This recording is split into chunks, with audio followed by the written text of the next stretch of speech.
En el día de hoy hubo dos procesos electorales muy importantes en Latinoamérica. Nos referimos a Perú y a Ecuador.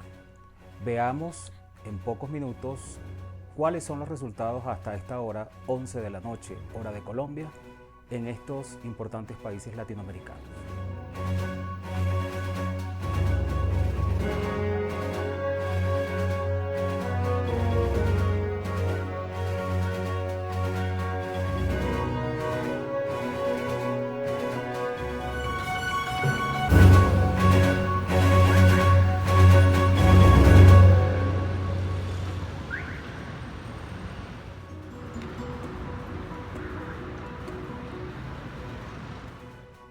Buenas noches. Comencemos con los resultados de Ecuador, que da la impresión que tienen ya más características de definitivo, por una serie de razones que vamos a ver, pero y además de que se trata de una segunda vuelta. En el caso de Perú es una primera vuelta, es decir, independientemente de los candidatos que queden para la segunda vuelta, que se tendría que definir sobre todo el segundo lugar, que es el que está más peleado, eso merece esta segunda vuelta. Lo que ya en Ecuador es ya pasado, porque ya en Ecuador se había hecho la primera vuelta, quedaron dos candidatos para la segunda vuelta, luego de una ardua pelea en el órgano electoral de parte del órgano del candidato indigenista Yacu Pérez y del propio Lasso. Finalmente el órgano electoral de Ecuador declaró que el candidato para la segunda vuelta era Lasso, con poca diferencia con el tercero, pero en todo caso así son las cosas en estos temas electorales. Un solo voto puede dar a que un candidato vaya a una segunda vuelta y un tercer candidato quede fuera, aunque la diferencia sea poca. Esto pasó en Ecuador, luego de varias semanas de incertidumbre, finalmente se declaró que Lasso era el que iba a la segunda vuelta, como en efecto ocurrió hoy, junto con el candidato del partido oficialista o antiguo partido oficialista del correísmo, el señor Arauz, que fue ministro del bastantes años presidente de Ecuador, Rafael Correa, que aunque sabemos que el actual presidente de Ecuador, Lenín Moreno, proviene de esta corriente, sin embargo sabemos también que este presidente luego se desmarcó de este movimiento correísta al cual pertenece Arauz. Pero entonces comencemos con Ecuador para ver cómo van las cosas en este país. Así las cosas, el candidato Lasso, de Guillermo Lasso del partido Creo, hasta ahora tiene con 75% según esto, pero ya va más del 95% escrutado. Pero en esta tabla, que la pueden ver acá, del 75%, esta torta que tiene aquí, en ese momento ya tenía el 53,7% de los votos, repito, de los 75% de los votos escrutados. Más o menos así se ha mantenido para vamos a ver más adelante que con mayores votos escrutados hay una diferencia similar. Y Andrés Arauz tiene el 46 o tenía el 46,2% en ese momento de los 75% de los votos escrutados. En esta nota del diario La República de Colombia dice: el candidato por el partido Creo ya recibió la felicitación de algunos mandatarios de la región, pese a que no se ha escrutado el 100%, pero ya se decía en ese momento que había como se dice, un resultado irreversible, que aunque faltaba todavía el 25% de los votos, de escrutar los votos, sin embargo ya parecía que esa diferencia no iba a variar sustancialmente.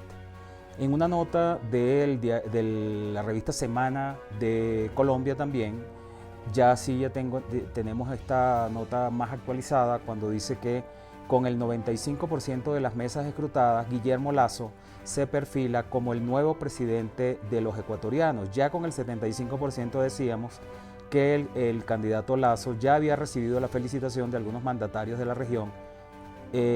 Ya imagínense, con el 95% de las mesas escrutadas, ya Lasso tenía, en el 75 tenía 53,7, con el 95 tenía algo bastante similar, como era el 52,63. Tenía, porque a lo mejor ya estamos ahorita más cercanos al 100%, porque han pasado ya varios minutos desde que yo hice esta recopilación.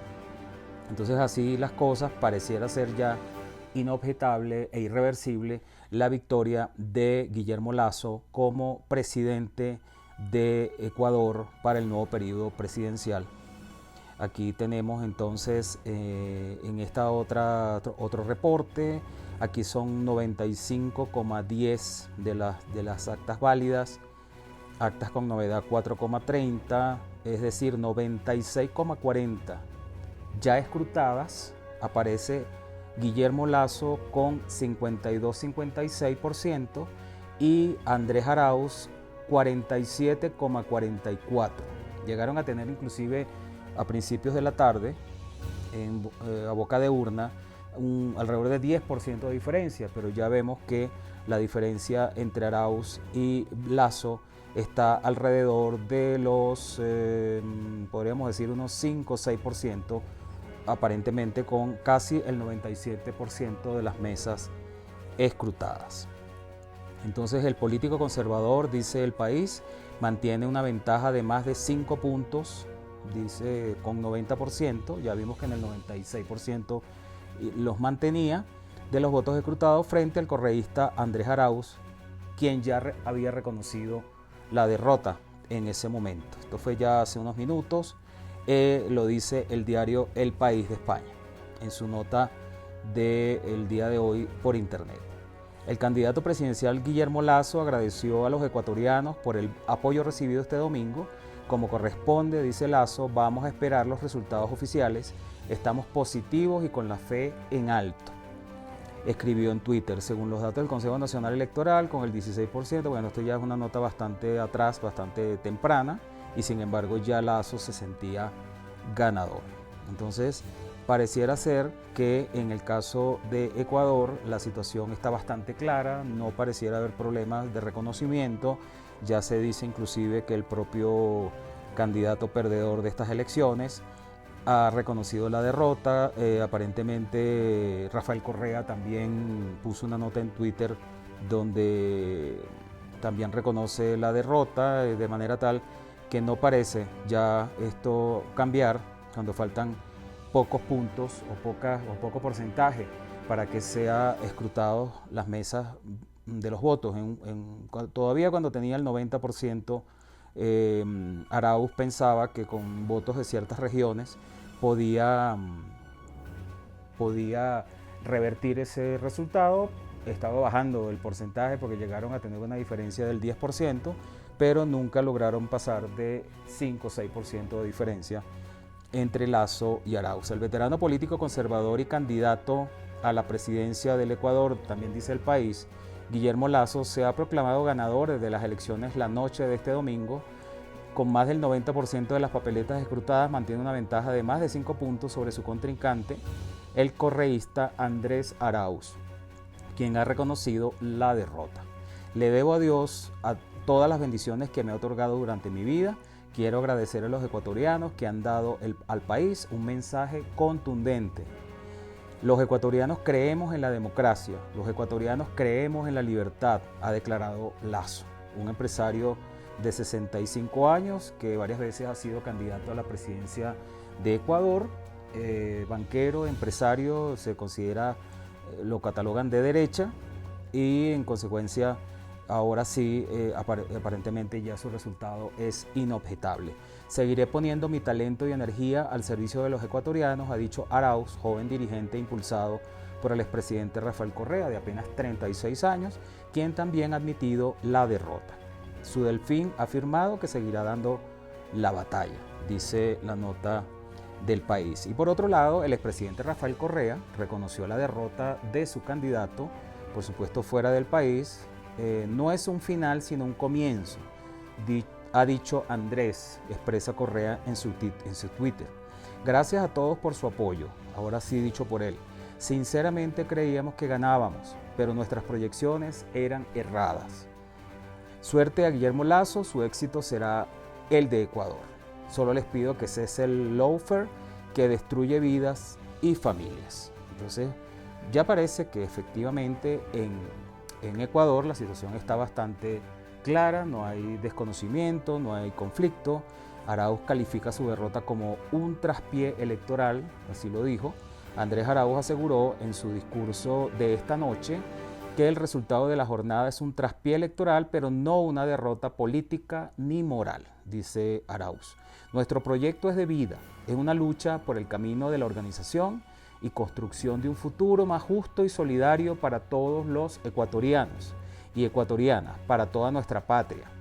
Esa es nuestra lucha, dijo Arauz, y aseguró estar abierto al diálogo con Lasso.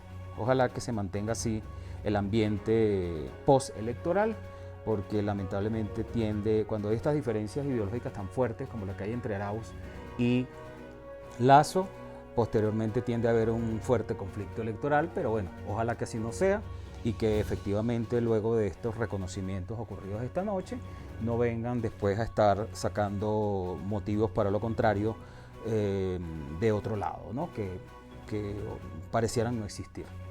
Guillermo Lasso es el nuevo presidente de Ecuador, dice otro Twitter, fin de la incertidumbre con el 96,6% de los votos.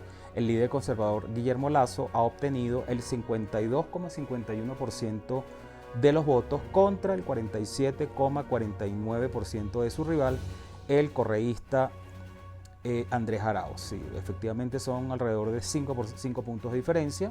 El candidato apadrinado por Rafael Correa ha admitido la derrota. Miles de ecuatorianos celebran en estos momentos en las calles, sobre todo en Quito.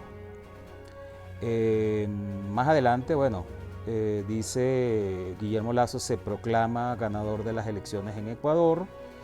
Esto ocurrió bastante temprano, por cierto. Les pido que me sigan acompañando, que juntos construyamos un país más próspero para todos. Quiero despedirme pidiéndoles a todos que nos sintamos cobijados por el tricolor nacional, la única bandera que nos une a los 17 millones de ecuatorianos. Y a Dios que nos dé paciencia y certeza para lograr la felicidad de los ecuatorianos.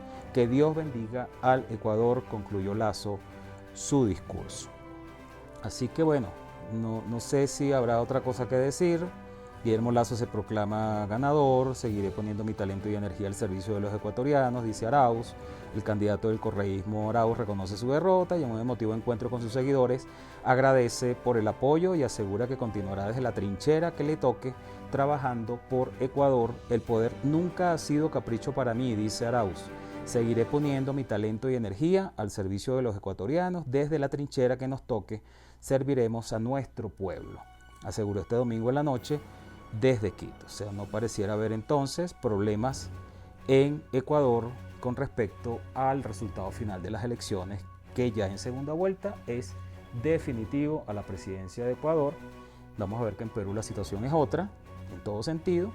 Lasso mantiene su ventaja sobre Arauz con el 96% escrutado. El candidato Guillermo Lasso mantiene una diferencia de más de 5 puntos sobre su rival, el correísta Arauz. La brecha entre ambos había pasado rápidamente de 10 a 5 cuando el conteo rondaba el 90%, pero la tendencia se ha detenido. O sea, hay una esperanza, como les dije, que en el 90% Arauz pensó que podía revertir el resultado con unos votos que podían llegar de unas áreas o regiones de Ecuador, pero eso no ocurrió y ya con más del 96% se ha mantenido la diferencia de alrededor del 5%.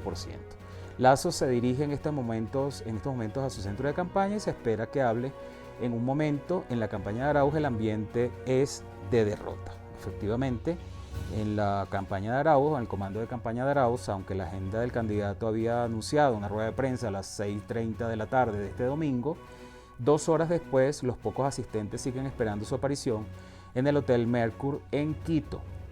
Los resultados del CNE pusieron por delante muy pronto a Lasso, que ahora con el 94% de las papeletas en ese momento, en esta nota, supera el 52% de los votos. Eso no varió hasta ahora, que llevan alrededor del 96, 97, estará ya en este momento. En la imagen, el salón en donde se espera el candidato Arauz vacía. El presidente de Uruguay felicita a Lasso. Luis Lacalle Pou ha felicitado en la noche de este domingo al conservador Guillermo Lasso, que con 90% de los votos adelanta en 5.5 puntos al correísta Andrés Arauz en la carrera presidencial del Ecuador. Los seguidores de Lasso ya celebran el triunfo en Ecuador. Miles de personas se anticipan el resultado oficial de las elecciones en Ecuador y celebran en las calles el triunfo de Lasso a la presidencia. Los manifestantes se acercan con banderas nacionales a la avenida de los Chiris, en el norte de Quito, sitio tradicional de festejo de las fuerzas conservadoras. Como una postal del momento, una grúa está estacionada entre los escombros de la ex sede de la Alianza País, el partido de Correa, cuya demolición comenzó días antes de las elecciones. Con el 82% escrutado en ese momento, Lasso sacaba 7 puntos a Arauz, equivalentes a medio millón de votos. Ya eso luego bajó un poquito, pero ya con el 96% de los votos, la diferencia está alrededor del 5%, como hemos dicho ya varias veces. Entonces, bueno, ese parece ser el resultado final en Ecuador. Ya estamos hablando, repito, de una segunda vuelta, que como ustedes saben, es un mecanismo electoral que existe en la mayoría de los países latinoamericanos, inclusive en el mundo hay muchos países que ya han adoptado este modelo electoral que da más seguridad, más legitimidad al candidato victorioso, porque no puede ganar un candidato con muy poca diferencia con respecto al segundo lugar y que no tenga, en todo caso, la mayoría absoluta de los votos, un 50% más uno de los votos mínimo debe tener para que no haya segunda vuelta normalmente. Ya vamos a ver al final de este programa, vamos a hacer una revisión de ese sistema de balotaje, como se le llama, donde no basta haber triunfado en la primera vuelta, como de hecho había triunfado Arauz, el candidato perdedor hoy en Ecuador, sino que luego el segundo lugar, que va como si se quiere a reunir esa oposición al candidato ganador, deben ir estos dos últimos a una segunda vuelta, como ocurrió hoy en Ecuador. Y finalmente, pese a haber ganado la primera vuelta por votos, el candidato Arauz, creo que el 32% de los votos, vemos hoy que la segunda vuelta la gana el candidato del segundo lugar, porque tiende a ocurrir en estas experiencias electorales, y por eso es importante que se realice, que el segundo lugar reúne esa parte que no está a favor del candidato victorioso en la primera vuelta, pero que puede voltear todo en la segunda vuelta. Eso ha pasado bastante, concretamente aquí en Colombia, por ejemplo, pasó en el año 2014, cuando Juan Manuel Santos era candidato del oficialismo, era su segundo periodo como presidente de Colombia. El primer lugar en la primera vuelta lo obtuvo el candidato uribista Zuluaga, y luego en la segunda vuelta se hacen alianzas, de lado y lado, de los dos que van a la segunda vuelta, que en este caso fue Santos, por supuesto, el segundo lugar, y finalmente el que ganó fue Santos en la segunda vuelta. Eso ha pasado muchísimo, de manera que cuando tiene la victoria en su primera vuelta un candidato, no necesariamente y muy probablemente además se puede decir no sea el ganador de la segunda vuelta. Por eso, de hecho, cuando un candidato no logra la mayoría, ese porcentaje mínimo de 50% más uno en la primera vuelta, es porque la situación está reñida, de manera que cualquier cosa puede pasar en la segunda, y eso es lo que tiende a pasar, que luego en la segunda el candidato del segundo lugar reúne hace alianzas y todo ese descontento que genera el primer lugar o que está en contra del primer lugar se reúne en un solo candidato, y por eso es que no es tan importante en esos países que haya tantos candidatos en la primera vuelta, porque al final todo se decanta, se embuda, o hay un embudo para que finalmente queden dos candidatos para la segunda vuelta, lo cual debería ser el sistema imperante en todos los países.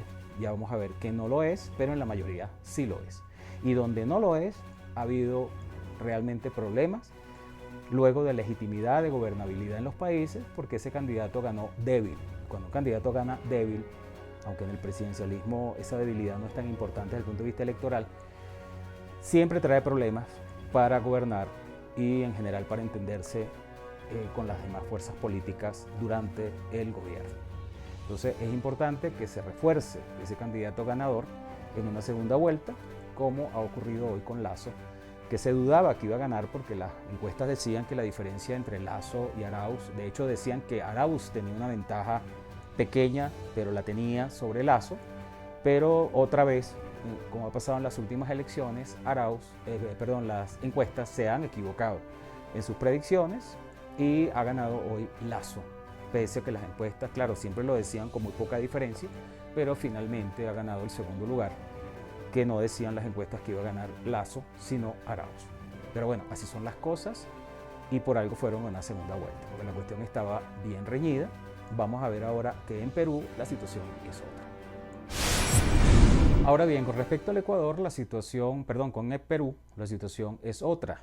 En Perú tenemos algunas variaciones con respecto a lo que acaba de ocurrir en Ecuador. En Perú se trata de una primera vuelta, ya les diré cuándo va a ser la segunda, pero en todo caso hay una primera vuelta que solamente si el candidato ganador hubiera obtenido más del 50% de los votos, no hubiera hecho falta hacer una segunda vuelta, como normalmente ocurre en estos sistemas electorales imperantes en toda Latinoamérica y en varios países del mundo.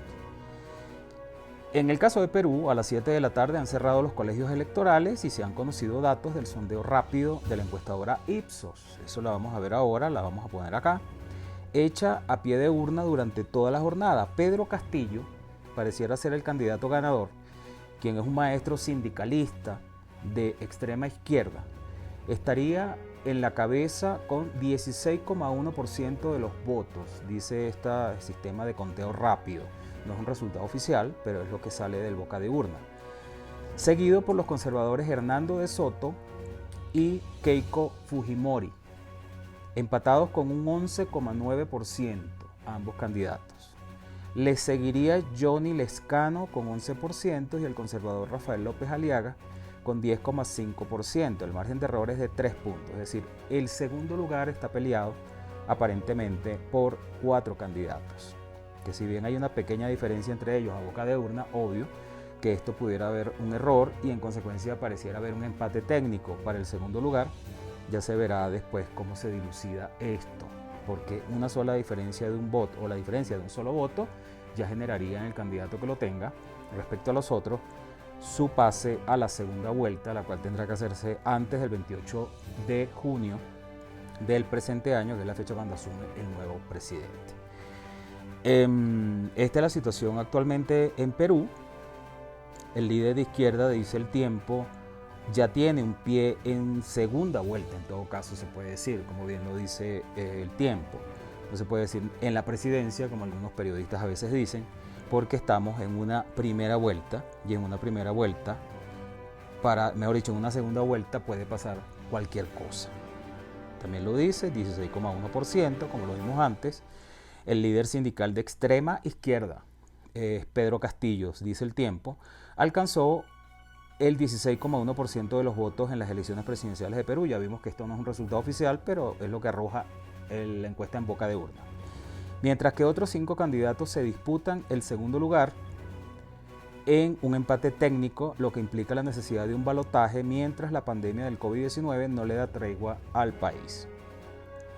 Una encuesta a boca de urna de la firma Ipsos dio en primer lugar al maestro Pedro Castillo, como ya le dijimos, le siguen en el mismo sondeo el economista de derecha Hernando de Soto y Keiko Fujimori, derecha populista, ambos con 11,9%, Johnny Lescano, centro derechista, con 11%, y el ultraconservador Rafael López Aliaga, 10,5%.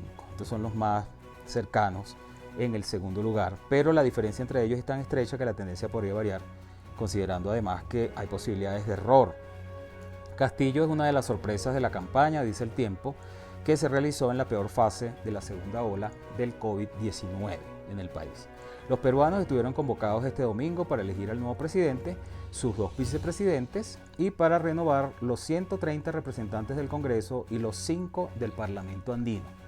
Esto, es decir, se trataba de unas elecciones generales y lo hicieron en una jornada electoral en la que se respira el hartazgo y escepticismo hacia la clase política de un electorado claramente fragmentado y que no augura una salida a la enorme crisis política y moral en la que ha estado sumido Perú en los últimos años. Como ustedes saben, el último candidato que ganó unas elecciones generales normales en Perú, que fue Pedro Pablo Kuczynski, luego renunció al verse acorralado en un proceso en el Congreso que lo iba a destituir.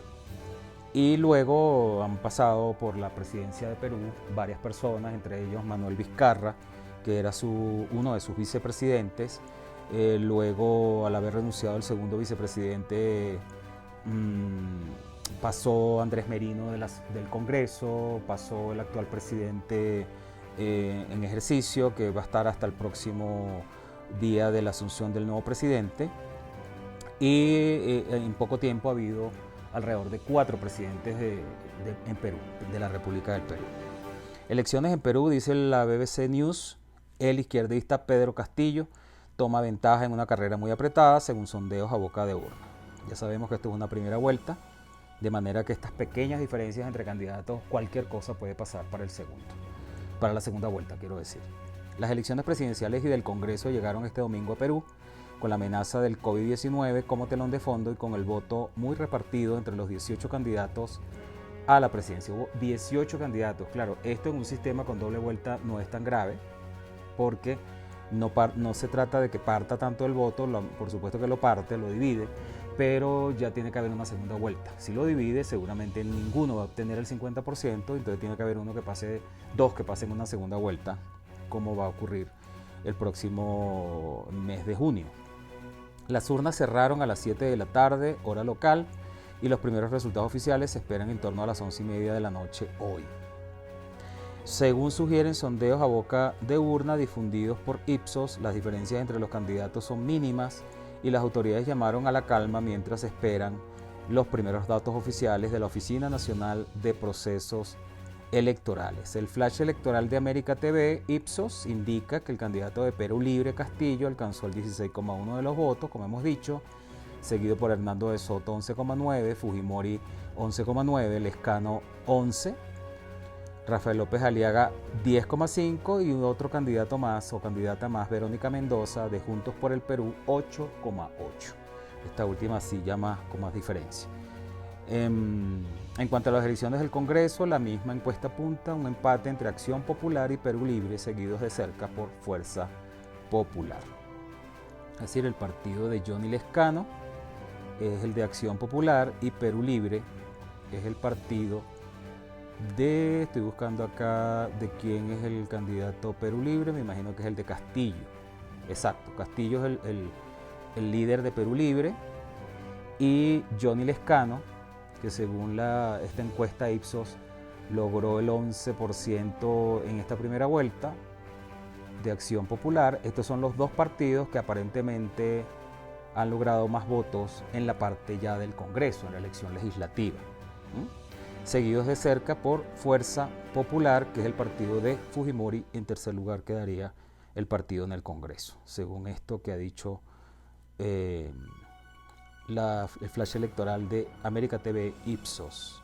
Pido calma, pido tranquilidad a mi pueblo, porque es cierto que hay una efervescencia del pueblo, pero tenemos que ser respetuosos con los datos oficiales, expresó en declaraciones América Noticias. Keiko Fujimori, hija del expresidente Alberto Fujimori, también declaró que hay que esperar a los resultados oficiales, pero se mostró confiada en lograr el paso a la segunda vuelta. Por su parte, el candidato Hernando de Soto evitó pronunciarse sobre los resultados de boca de urna y señaló que prefiere hacerlo una vez que los márgenes definidos con mayor precisión en el conteo del órgano electoral, el OMPE. El proceso, que se celebra en un momento en que los enfermos del COVID ha desbordado los hospitales del país, donde escasean suministros y equipos médicos, comenzó a las 7 hora local, con algunos problemas en la conformación de las mesas electorales. Así las cosas, entonces pareciera ser por ahora, hasta que el OMPE dé los resultados definitivos, que estos son los candidatos que aparentemente están en la pelea, estos que hemos leído últimamente, y que en consecuencia la OMPE será la que diga la última palabra para saber cuál de ellos es el que verdaderamente logre el segundo lugar y pase a la segunda vuelta. Vamos a ver en esta parte del programa las características generales que tiene este proceso peruano. Estas elecciones generales del 2021 es para presidente y vicepresidentes de la República. Hay 2 vicepresidentes que se eligen en Perú en estas elecciones, aparte del presidente. Como sabemos, la figura del vicepresidente es en la mayoría de los países latinoamericanos, es una relativamente nueva figura. No aparecía en la mayoría de las constituciones de esta subregión del continente americano. hasta alrededor de los 90. En los 90 fue cuando empezó a incorporarse la vicepresidencia de la República como figura expresa eh, en la mayoría de los poderes ejecutivos de los países latinoamericanos y son electos en fórmula con el presidente en las elecciones generales o presidenciales que se hagan en cada caso. Uno lo que sí tiene que revisar es que en cada país el vicepresidente no tiene siempre el mismo papel. A veces es simple sustituto del presidente en casos de falta absoluta o falta relativa larga, vamos a decir así. Puede ser que el vicepresidente deba encargarse, pero depende de cada país porque uno revisa las constituciones donde está previstas las vicepresidencias, donde las hay en la mayoría de los países latinoamericanos, así como dijimos que la mayoría de los países latinoamericanos tienen ya la segunda vuelta como mecanismo para definir al presidente de la República, a diferencia de lo que ocurría antes.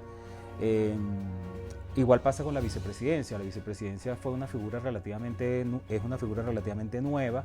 Anteriormente en la mayoría de los países no había expresamente la figura del vicepresidente, sino que había una especie de primer ministro o gran ministro, vamos a decir así, que sustituía al presidente en esas faltas temporales, pero se ha ido imponiendo, mejor dicho, en los países la vicepresidencia, pero no solo que se coloque la vicepresidencia como una figura expresa, además de los ministros o primeros ministros, como el caso de Perú, que también tiene primer ministro, sino que sea electo, de forma tal que entonces el vicepresidente no se puede deshacer de esta persona que haya sido electa con él como vicepresidente, que de alguna manera también el vicepresidente en algunos casos, cuando la ley lo permite y las constituciones lo permiten, es una figura, si se quiere, de control al propio presidente. No tiene por qué estar de acuerdo el vicepresidente con todo lo que haga el presidente, pero dependerá de lo que diga cada constitución, del peso que pueda tener el vicepresidente. Hay vicepresidentes que no solamente están allí para sustituir al presidente en caso de falta absoluta, sino que también tienen atribuidas funciones específicas dentro del Ejecutivo, aparte de esa posibilidad de sustitución. Como hay vicepresidentes en algunos casos, como fue de hecho Martín Vizcarra cuando era vicepresidente de Kuczynski, que él ejercía cargos de embajador y de otro tipo dentro del Ejecutivo, mientras haya la necesidad de que él sustituya al presidente, que es la función principal de un vicepresidente. A veces las constituciones o la ley o el presidente le da unas funciones adicionales sin que deje de ser vicepresidente, ¿no? Y entonces lo pueden encargar de embajadas, lo pueden encargar de funciones administrativas. Eso pasa mucho en Colombia, que la vicepresidenta de Colombia, por ejemplo, también electa por fórmula con el presidente, luego el presidente le puede dar o no funciones específicas.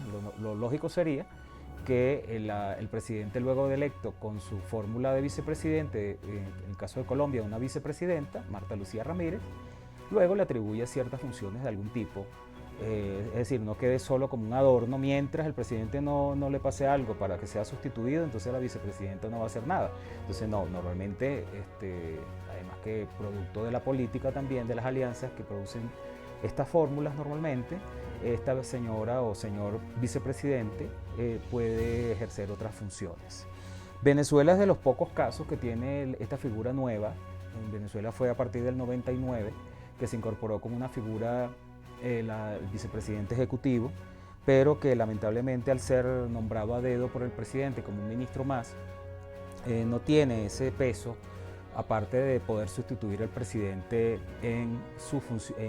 con faltas más que todo absolutas o temporales largas, pudiera el vicepresidente sustituirlo, pero mientras tanto el vicepresidente en Venezuela tiene una serie de funciones ya atribuidas por la Constitución de control sobre la administración pública, o mejor dicho, de coordinación de la administración pública, al ser un funcionario de mayor nivel que los ministros, y eso sí lo dice la Constitución venezolana. En otros países no ocurre eso, sino que el vicepresidente está como apartado de todo y pudiera ser o no utilizado por el presidente dependiendo del país. Pero en Venezuela, lamentablemente, la figura se ha perdido en su importancia con respecto a otros desde el punto de vista político, porque el vicepresidente es un funcionario más, si se quiere, del presidente, y por eso que en Venezuela, en los periodos que ha habido de gobierno desde la Constitución del 99, el vicepresidente ha sido cambiado varias veces, inclusive colocar gente que nadie conocía, y que durante su vicepresidencia pasaron sin pena ni gloria, no hacían nada específico, de manera tal que entonces esa figura se ha perdido un poco en su importancia. En cambio, cuando la persona es electa, junto con el presidente, esa persona obligatoriamente es la que está allí, ella tiene que estar pendiente de alguna manera de lo que pasa en el gobierno y bueno, habrá que ver en cada caso qué responsabilidad tiene y si va o no al Consejo de Ministros y ese tipo de cosas, es decir, si pertenece al gobierno de verdad o si es solo parte de una posible sustitución o si inclusive pueda pertenecer a la administración pública, porque ya sabemos que en el Poder Ejecutivo son dos áreas distintas, el gobierno como tal propiamente dicho, con G mayúscula como siempre digo yo, y la administración pública que si se quiere es una figura permanente que básicamente está conformada por funcionarios de carrera, pero que hay funcionarios de libre nombramiento y remoción, y entonces dependerá de lo que decida el presidente, como el caso colombiano, de si la vicepresidenta puede ser parte también o ejercer funciones en la administración pública aparte del gobierno, que no las tiene expresamente, pero que las pudiera tener. En el caso de Perú, entonces tenemos que 130 escaños del Congreso iban a ser electos también hoy, 66 escaños necesarios para la mayoría absoluta. Veremos qué pasa con esto. Esto parece ser que no va a haber mayoría absoluta, pero también sabemos que en un régimen presidencial, aunque Perú tiene algunas cosas del régimen parlamentario, en un régimen presidencial no es tan importante esto de la mayoría absoluta, porque el presidente es electo directamente por elecciones generales. En cambio, en los países parlamentaristas o de régimen parlamentario, es muy importante si hay o no la mayoría absoluta, porque si el partido ganador de las elecciones no tiene la mayoría absoluta, tiene que hacer alianzas para ellos allí nombrar a lo que se llama el primer ministro, presidente de gobierno o cabeza del poder ejecutivo en esos países.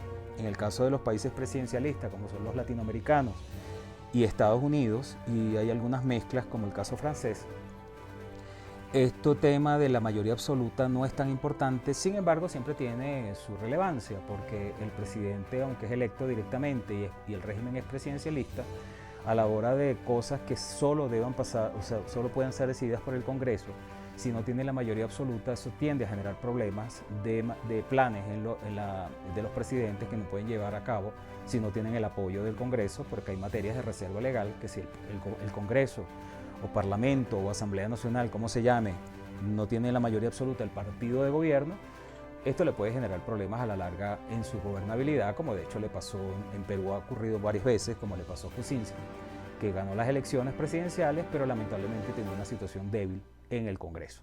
En Venezuela igualmente pasó lo mismo, varias veces presidentes que no tuvieron mayoría en el Congreso, como fue el caso de Caldera, Rafael Caldera en su último periodo, que fue un periodo muy difícil.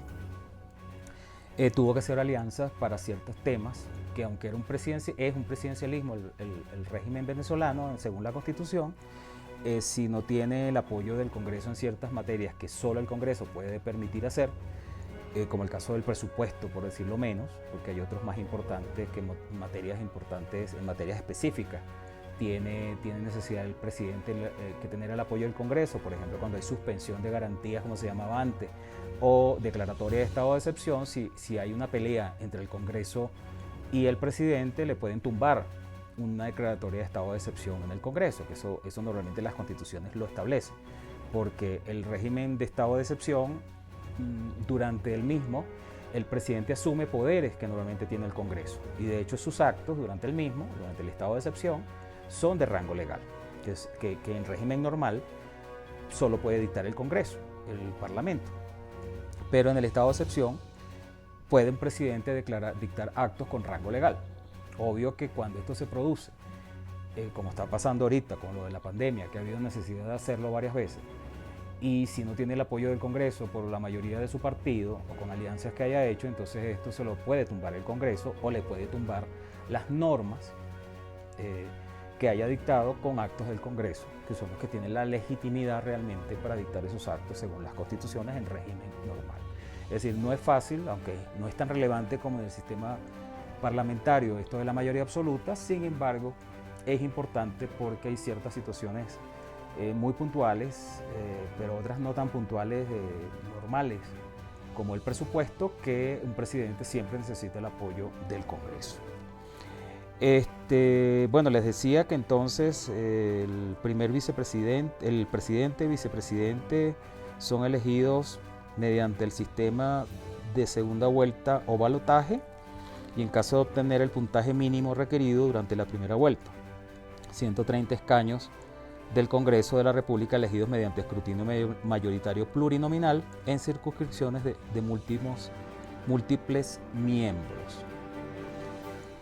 Antes de hablar en la próxima parte de lo que es la segunda vuelta, que yo he notado que mucha gente no conoce la importancia de esto, o qué significa la segunda vuelta, o desconoce inclusive que no hay segunda vuelta normalmente, que hay segunda vuelta normalmente, entonces yo quería hablarles del sistema peruano, y concretamente esto que acaba de ocurrir el día de hoy, porque estas elecciones siempre han estado previstas para el 2021, pero el presidente Martín Vizcarra adelantó durante su mensaje presidencial del 28 de julio del 2019, que es realmente la fecha de asunción del presidente en Perú.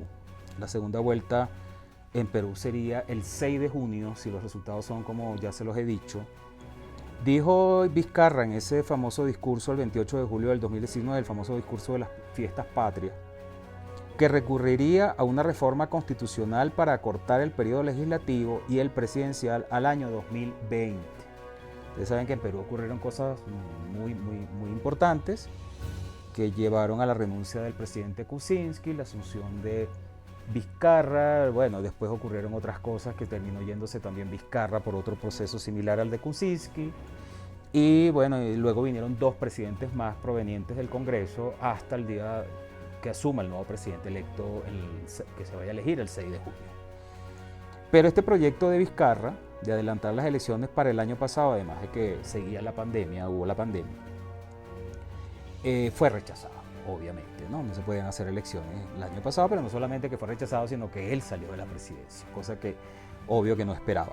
El presidente y vicepresidente de la República son elegidos por sufragio directo y en distrito electoral único. Son dos vicepresidentes, repito, que se eligen en Perú. Eso sí es una cosa muy específica porque normalmente hay un vicepresidente. Sabemos el famoso caso de Estados Unidos, que ya tiene tiempo con las figuras, eso sí es una figura tradicional en Estados Unidos, en cambio en Latinoamérica no había sido la tradicional normalmente hasta finales del siglo pasado, sobre todo en los 90, que fue incorporada en las constituciones de los países. Entre los 80 y los 90 fue incorporada esta figura de vicepresidente electo en la mayoría de las constituciones latinoamericanas, siguiendo el ejemplo de Estados Unidos. No es una figura tan típica del sistema europeo, aunque también existe, pero con otras características en Europa, esto del vicepresidente. Y ya sabemos además cómo es la variación con la elección de lo que allá es el presidente, que realmente en la mayoría no hay un presidente, y sí lo hay, como el caso de Alemania, Suiza, no es la figura del presidente que conocemos en Latinoamérica, porque o hay presidente de la República con esta figura muy simbólica o más de representación de los estados al exterior, porque el que realmente gobierna es el primer ministro, canciller, como se llama en Alemania, o presidente de gobierno, como se llama en España. El presidente de la República en los países que lo tienen, que no es el caso de España tampoco, porque eso es un reino, no es la figura que conocemos en Latinoamérica, que es tan poderosa, o en Estados Unidos inclusive. Entonces allá, además de que es distinto la organización de los poderes ejecutivos, es distinta la decisión, cómo se decide que alguien llegue al poder ejecutivo, como presidente, como primer ministro o como canciller en el caso alemán. El caso francés es un caso muy especial porque es un caso, si se quiere, mixto. Tiene una presidencia de la República muy poderosa, al estilo de los presidencialismos latinoamericanos y norteamericanos o estadounidenses, pero a la vez tiene un primer ministro también muy fuerte, proveniente de la elección del Parlamento, que inclusive puede ser, y eso ha pasado varias veces, recuerdo el caso de Chirac, y hubo otro, creo que Mitterrand, que también tuvo que convivir como presidente de la República Francesa y a la vez como un primer ministro del partido de oposición. Eso puede ocurrir en Francia, por ejemplo, porque es un sistema, si se quiere, mixto, que tiene cosas del presidencialismo a lo norteamericano o latinoamericano, pero también tiene cosas del parlamentarismo europeo, que es lo que debería ser allá. Pero decidieron tener ambas cosas. Entonces, en el caso de Perú,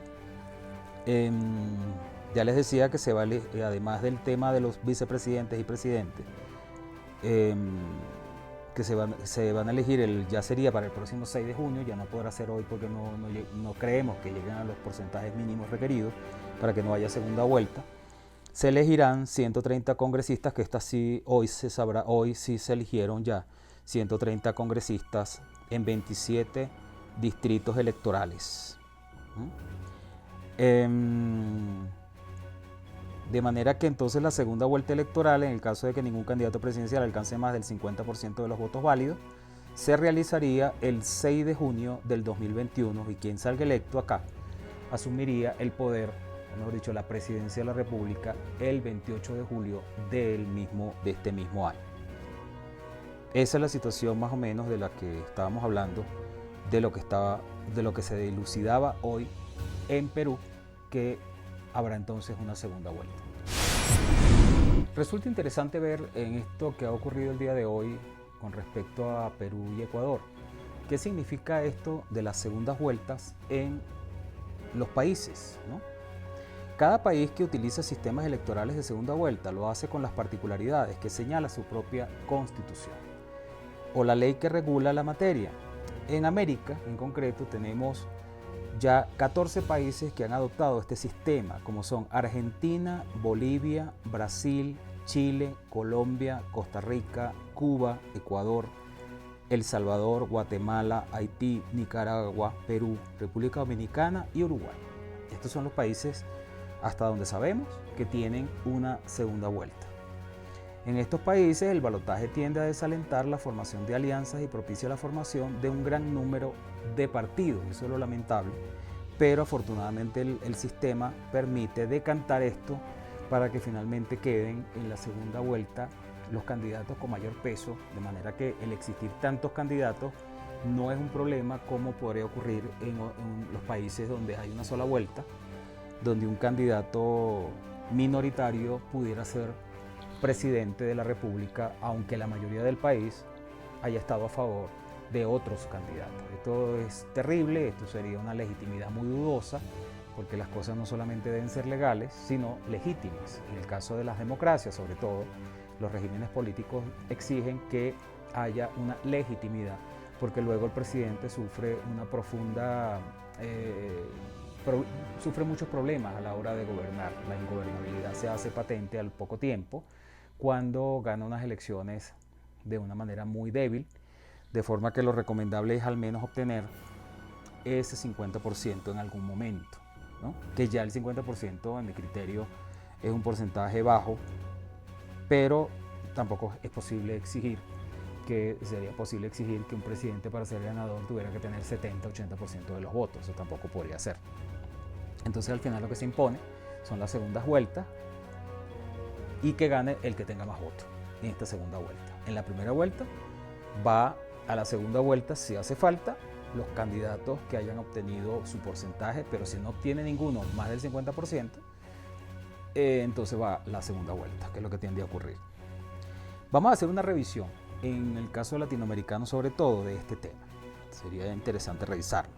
El balotaje en Argentina, por ejemplo, fue establecido transitoriamente por la dictadura gobernante en 1972, mediante el Estatuto Fundamental Temporario de este año, y resultó vigente en las elecciones realizadas el 11 de marzo del 73 y el 23 de septiembre del mismo año. Se aplicaba en la elección para el presidente de la nación, senadores nacionales y gobernadores provinciales, en caso de que los candidatos no hubieran alcanzado el 50%. Ya luego en Argentina la Constitución del 94 estableció la elección presidencial directa con segunda vuelta. La Constitución indica que en la primera vuelta serán proclamados presidente y vicepresidente los integrantes de la fórmula que resultare más votada. En Argentina la Constitución del 94 estableció la elección de segunda vuelta, como ya les dije. El que resultare más votada si esto hubiera obtenido más del 45% de los votos afirmativos válidamente emitidos. Aquí ni siquiera es el 50%, en Argentina se exige más del 45% de los votos. Normalmente es el 50%. No obstante, cuando la fórmula que resultare más votada en la primera vuelta hubiera obtenido el 40%, por lo menos, de los votos afirmativos válidamente emitidos, y además, ese es otro tema que también se coloca a veces, como pasa aquí, obviamente puede ser el 40%, pero que la diferencia entre además existiera una diferencia mayor de 10 puntos porcentuales respecto al total de los votos afirmativos válidamente emitidos sobre la fórmula que le sigue en el segundo lugar, pues. Si hay más de 10%, sacas 40% y hay más de 10% sobre el segundo, que sería hasta 30%, entonces ya podría ser directamente ganador. Sus integrantes también serán proclamados como presidente y vicepresidente de la nación. Con 45, con cualquier diferencia con respecto al segundo. Es decir, hipotéticamente se daría el hecho de que no irían a segunda vuelta dos candidatos, uno con el 45,01 y otro con el 35 de los votos afirmativos válidamente emitidos, ya que el primero obtuvo más del 45. Pero sí irían a segunda vuelta si ambos obtuvieran un 45%, puesto que ninguno supera el dicho umbral, o en caso de haber obtenido uno el 45 y otro el 35, por ejemplo, y otro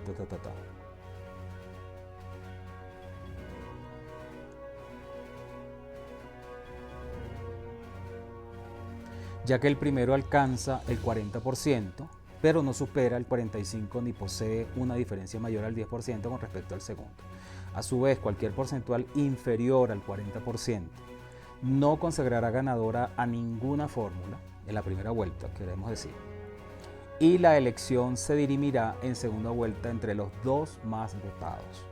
Cualquiera sea la diferencia porcentual que hubiera entre ambos, hipotéticamente en un caso abstracto e improbable, pero que clarifica uno con 39 y otro con 1%, si esta fuera la segunda fórmula más votada, esta se explica dado que la Constitución argentina interpreta el 45% como suficiente mayoría, mientras que un 39% es un resultado débil que requiere la convalidación de una segunda vuelta. Así que vemos que ahí hay una situación muy particular. Esta regla fue diseñada dentro del Pacto de Olivos, que constituyó un acuerdo entre Raúl Alfonsín y Carlos Menem, este último quien fuese el primer presidente electo luego de la aparición de esta ley, y con menos del 50% de los votos, por cierto. Para concluir, en caso de tener que recurrir a una segunda vuelta, esta se realizará entre las dos fórmulas de candidatos más votadas dentro de los 30 días de celebrada la anterior. De forma tal que hay que recordar que en Argentina el balotaje de la reforma constitucional del 94 aplica para presidente y vicepresidente solamente. En las provincias no aplica para elección de gobernador. Estamos hablando de un estado federal también, que es muy importante que pudo haber existido esto también a nivel de gobernadores, pero allá, siendo estado federal, sin embargo, esta regla del balotaje no aplica, salvo excepciones como Ciudad Autónoma de Buenos Aires, Corrientes, Chaco y Tierra del Fuego. El 22 de noviembre del 2015 se disputó el primer balotaje en Argentina, después del intento fallido en las elecciones del 2003 entre Carlos Saúl Menem y Néstor Kirchner, resultando electo el segundo debido a que Menem no se presentó a la segunda vuelta electoral. La contienda electoral fue entre el candidato de Alianza Cambiemos, el jefe de gobierno de la Ciudad Autónoma de Buenos Aires, Mauricio Macri, y el candidato del Frente de la Victoria, gobernador de la provincia de Buenos Aires, el licenciado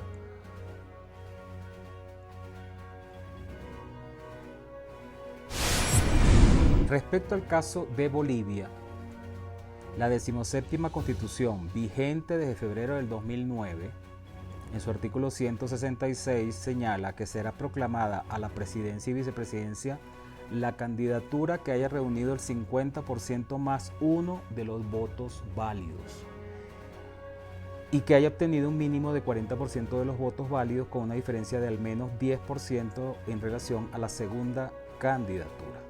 Allí tenemos la situación, repito, que la candidatura haya obtenido más del 50% va directo y que haya obtenido un mínimo de 40, pero que tenga una diferencia de al menos 10% con respecto al segundo lugar. Esto es lo que existe en Bolivia. De lo contrario, van a una segunda vuelta. Chile.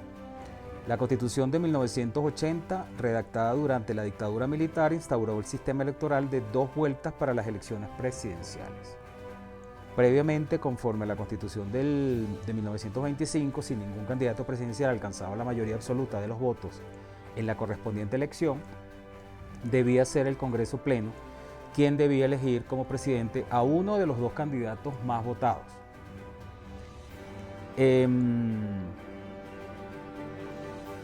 Aunque por tradición este siempre votó a favor del candidato con la mayoría relativa de los votos. La utilización del Congreso Pleno para confirmar al candidato con mayor número de votos ocurrió en 4 oportunidades durante la vigencia de la Constitución de 1925. El sistema de segunda vuelta, sin embargo, solo debutó efectivamente en la tercera elección presidencial tras el retorno de la democracia en Chile. En estas elecciones, mejor dicho, en las elecciones del 99, Ricardo Lagos y Joaquín Lavín alcanzaron las 2 primeras mayorías con una leve ventaja de Lagos, lo que obligó al primer balotaje, el cual triunfó Ricardo Lagos.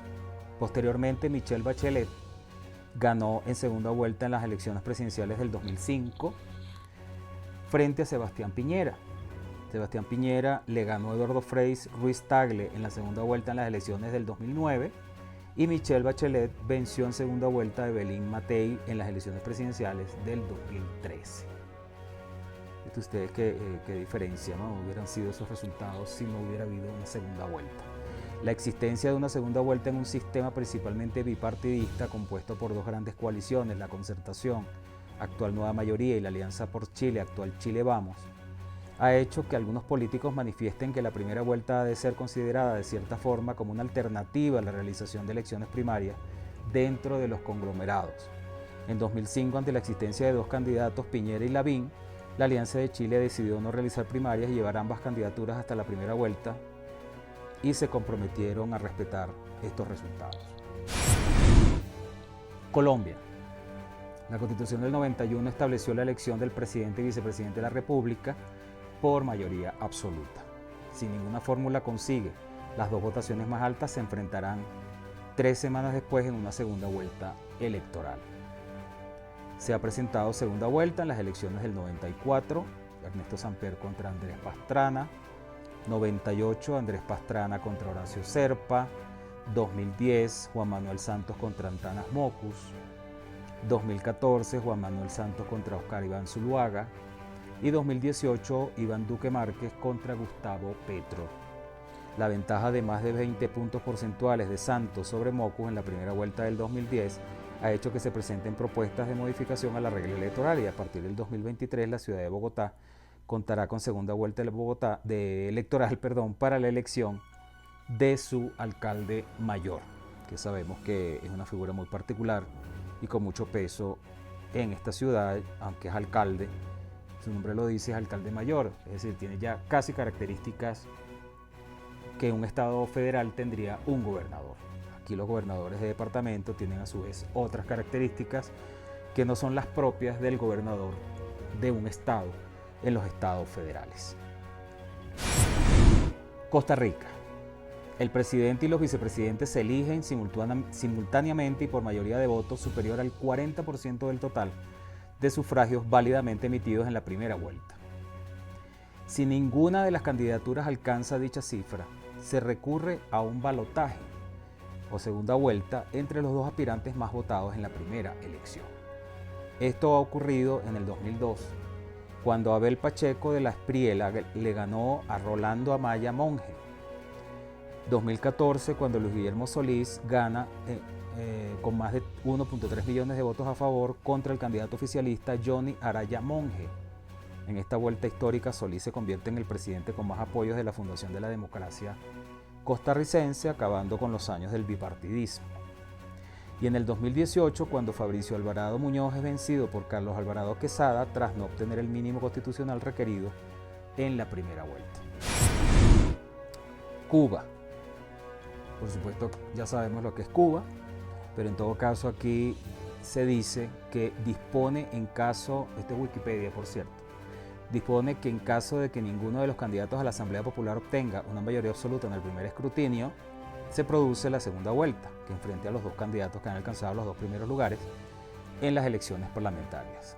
Lo leo porque Venezuela, que también tiene una situación particular, si bien tiene un sistema, un régimen, una ideología parecida a la de Cuba, no tiene segunda vuelta.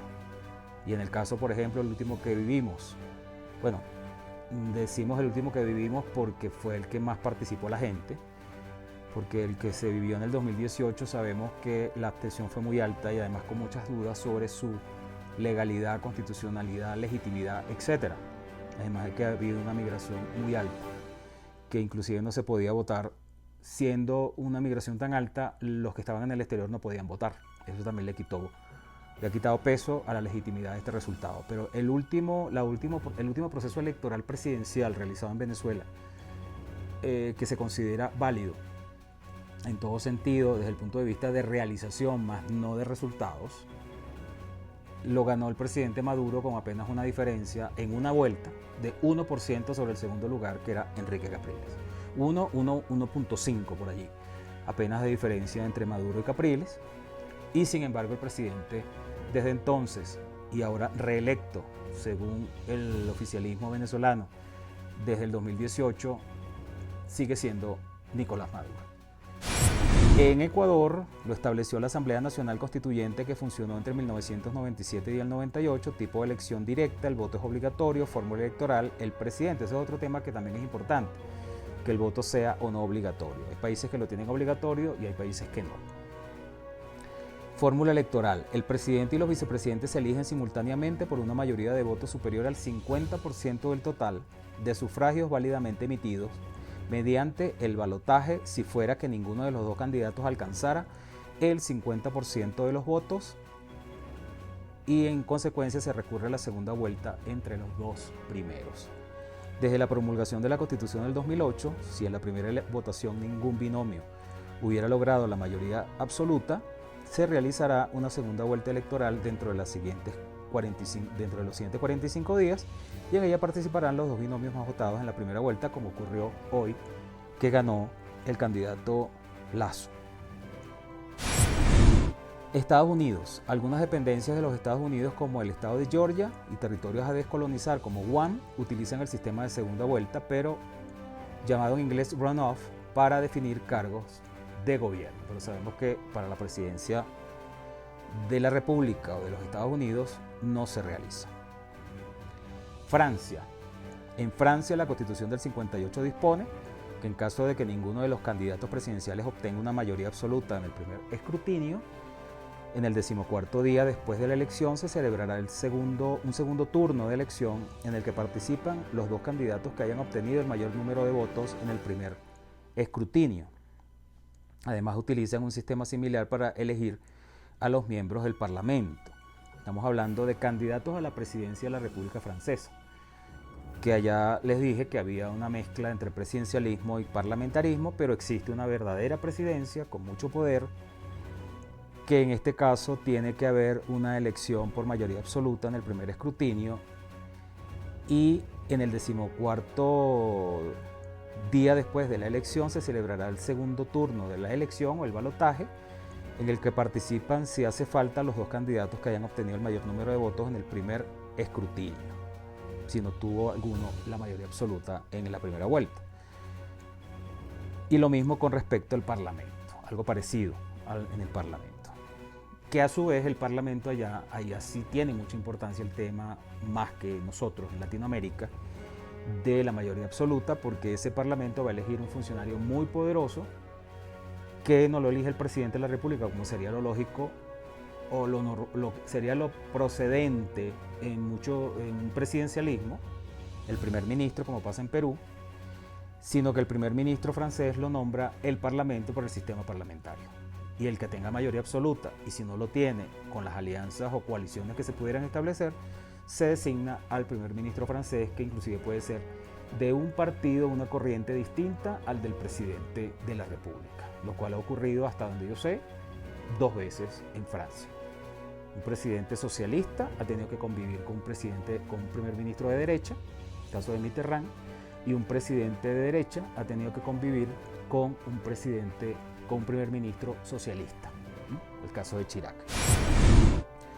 Perú ya lo vimos, si ningún candidato logra superar el 50% de los votos emitidos, se produce la segunda vuelta que enfrenta a los dos candidatos que han alcanzado los dos primeros lugares.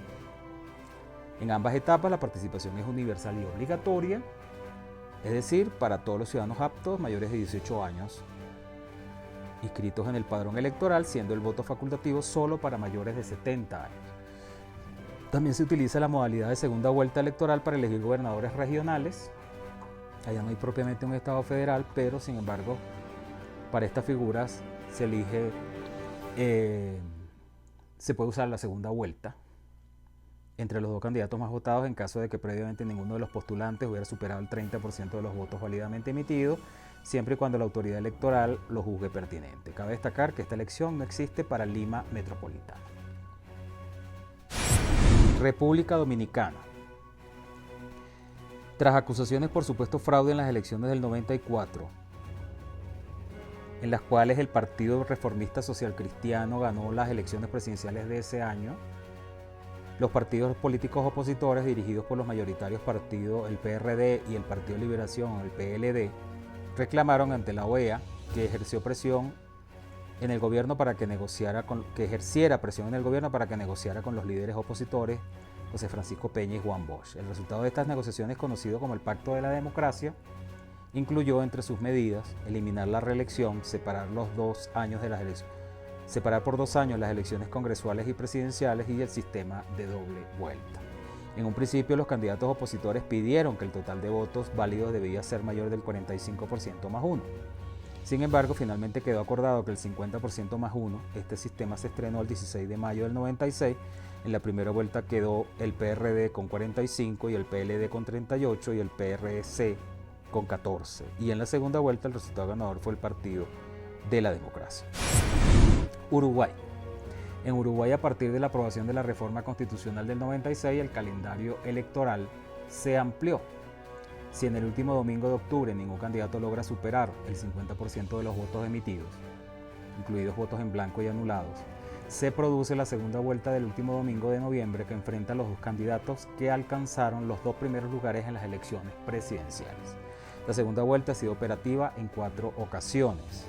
Cuando en las elecciones del 99 resultó elegido Jorge Batlle del Partido Colorado, que en la primera vuelta había alcanzado 31,93, frente a Tabaré Vázquez, quien obtuviera 39, en caso de los que le dije que el segundo de la primera ganó al primero de la primera. Sí, porque Tabaré había tenido 39 en la primera. Ahora bien, en la siguiente elección del 2004, el candidato ganador obtuvo 50-45 en la primera vuelta. Hay analistas políticos que consideran que esta reforma produjo un efecto de balotaje anticipado en la primera vuelta, donde varios electores definieron su voto a candidato ganador. Eso pudiera ser uno de los efectos de todo esto. La segunda ocasión en Uruguay fue en el 2009, cuando en las elecciones del 25 de octubre José Mujica, candidato del Frente Amplio, obtuvo el 47,96 de los votos, frente a Luis Lacalle del Partido Nacional con un 29 de los sufragios. El 22 de noviembre se realizó la segunda vuelta y la fórmula Mujica-Astori salió victoriosa con el 52,39 y la opositora sacó 43,51%. Por tercera vez hubo balotaje el 23 de noviembre del 2014 entre la fórmula Tabaré Vázquez, Raúl Sendic y la fórmula opositora Luis Lacalle Pou y Jorge Larrañaga. En este último balotaje resultó nuevamente electo como presidente Tabaré Vázquez. Exactamente.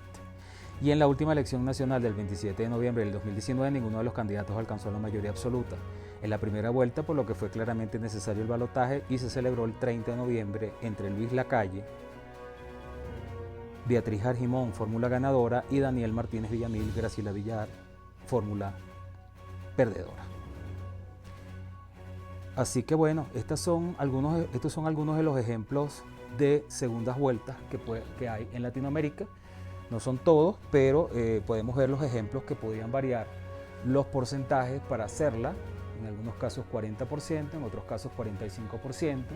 Cuando es menos del 50%, normalmente se coloca ese agregado que la diferencia que aunque no se tenga el 50%, pero que haya una diferencia, como pasa en Argentina, de 10% entre el primero y el segundo lugar, pueda ir directamente el candidato ganador sin segunda vuelta. Pueda ganar el candidato que haya obtenido la mayoría de los votos, más del 40, 45, dependiendo, sin segunda vuelta, si la diferencia es mayor al 10%. Si no la hay, entonces debe hacerse la segunda vuelta. Pero normalmente lo que ocurre es que haya una segunda vuelta cuando el candidato ganador de la primera no tenga más del 50% de los votos, que sería lo lógico.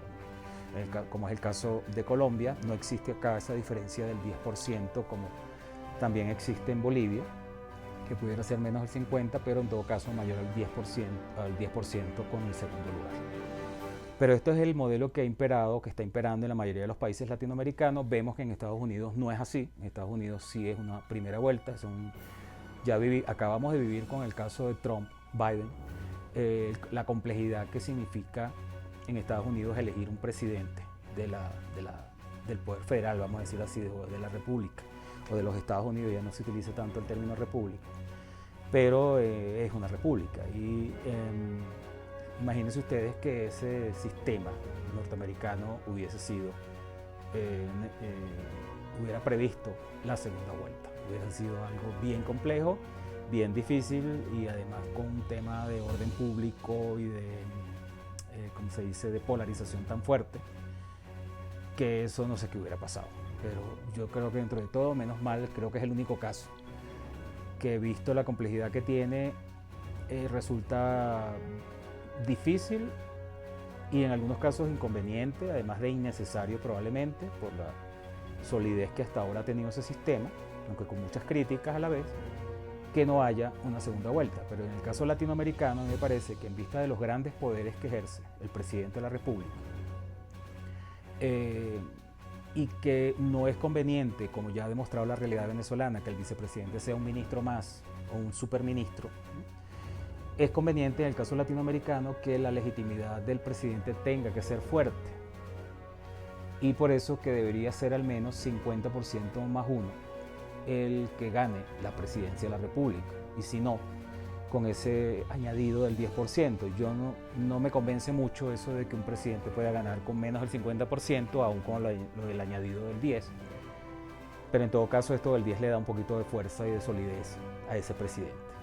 Yo pienso que lo más lógico sería colocar un porcentaje entre 50 y 60% para que no haya segunda vuelta, incluyendo el vicepresidente, que sabemos que además, si el vicepresidente es electo, y aunque probablemente ese candidato, cuando lo era, que ganó la presidencia, le impusieron en su fórmula a la vicepresidenta o al vicepresidente, y luego se quiera deshacer de él, y no lo puede hacer porque esa vicepresidenta de alguna forma va a ser un control para él mismo, y ha ocurrido que vicepresidentes luego se conviertan en una piedrita en el zapato del presidente, porque a veces una cosa es la realidad preelectoral y el candidato presidencial acepta una fórmula que le imponen las alianzas o las conveniencias políticas del momento o partidistas, y otra cosa es la realidad después.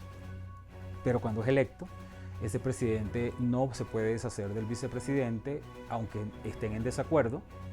Creo que eso llegó a pasar inclusive con Cristina Kirchner cuando fue presidenta, que llegó a tener grandes problemas con el vicepresidente, y el vicepresidente se convirtió en un fuerte opositor, vamos a decir así, a la gestión, porque estaba en desacuerdo con cosas que ella hacía. Eso a la larga es conveniente. El presidente tiene que respetar a su vicepresidente, e inclusive sería conveniente de tenerlo como aliado y como ayudante, o que trabaje con él juntos en la presidencia, y por algo fueron electos. Pero bueno, eso dependerá de cada país, lo que diga cada constitución, porque, como yo les dije, el vicepresidente no es igual en todos lados.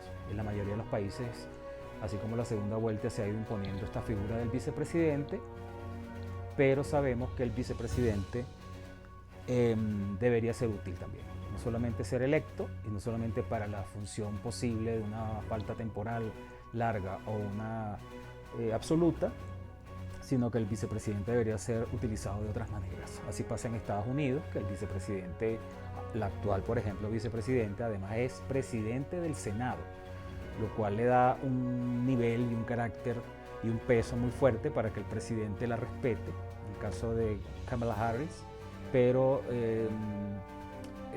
hace que entonces esta figura sea útil y que el presidente debe respetarla, porque también fue electa como él.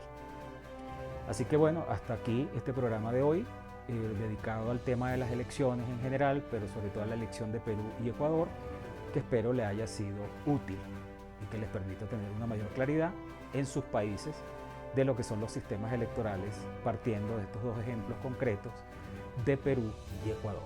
Así que tengan todos buenas noches.